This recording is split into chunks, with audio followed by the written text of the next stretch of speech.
So, this is the first round of my quarterfinal of my final 15 PC against Tom Milson. Got a very cool looking team, but it definitely looks like Trick Room to me, so I'm going to lead my anti-Trick Room lead, which is Infernape and Suicune. So he's going to lead with Gardevoir and his Swampert. So I'm going to predict the Trick Room from the Gardevoir, because as I said, it looked like a very slow team. It's going to be Mega Gardevoir, but that was to be expected because they were all Mega. I don't think I saw a single non-Mega one in 15. Maybe I saw the occasional Scarf one, but no, I don't think so. Fake out onto the Swampert, stop it from doing any moves onto my Infernape, and I'm just going to roar away this Trick Room, which works out really nicely. Roar is such a good move. No one believed me, but it seems to be doing alright in 16 now. More than it was in 15, but Roar was such a good move. I loved it so much. But I'm going to bring in the Scrafty. It's going to intimidate me. And I'm going to bring back my Infernape to stop the Swampert from bringing it down to its Sash with its water or ground moves. And I'm going to bring in my Superior, which resists both.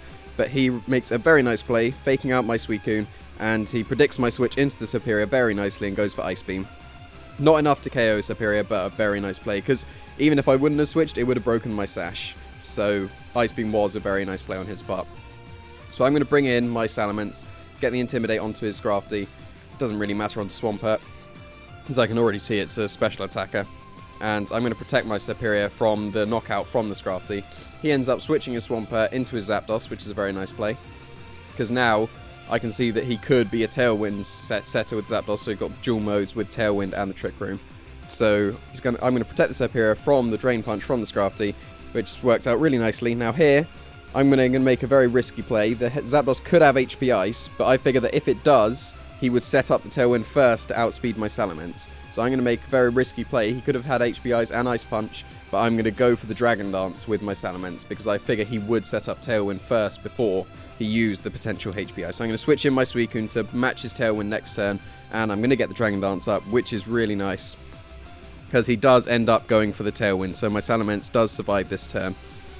And he ends up making, again, a very nice play, switching the moves from Drain Punch to Knock Off onto my Superior slot, which would have got the knockout on Superior anyway, but it actually ends up knocking off my Citrus Berry. So that actually works out really nicely, because he wouldn't have recovered anything with Drain Punch.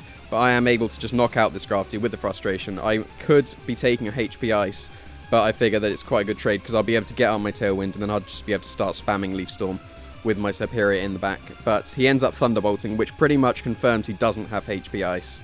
And now I suspect he's more likely to have Heat Wave as his second move. But I am able to match his Tailwind, so my Salamence is definitely the fastest thing on the field. Now, I'm going to predict his Gardevoir to protect, and protect my own Salamence from the Zapdos Thunderbolt. And I do get that very nicely when he protects his Gardevoir. And I'm able to get an Ice Beam for free onto this Zapdos, doing pretty much exactly half. Which is a shame. I would have preferred slightly less of a damage roll, because it does end up being a Citrus Berry Zapdos. So if I'd have done the slightest bit less and then the slightest bit more the next turn, I could have got it with a better damage roll.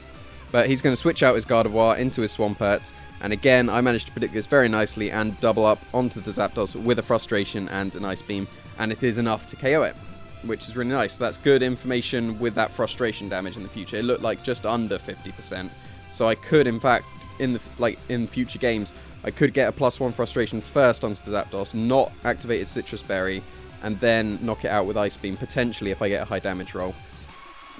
His Tailwind's going to end, so I'm definitely faster, even with my Suicune as well.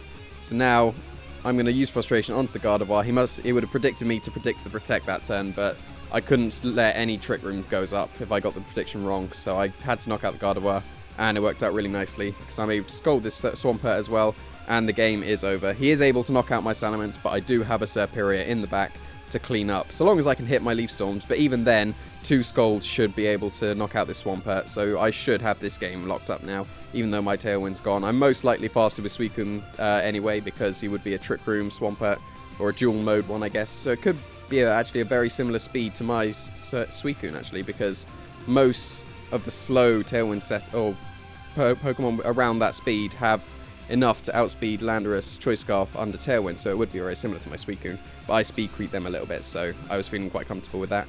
So, on to game 2.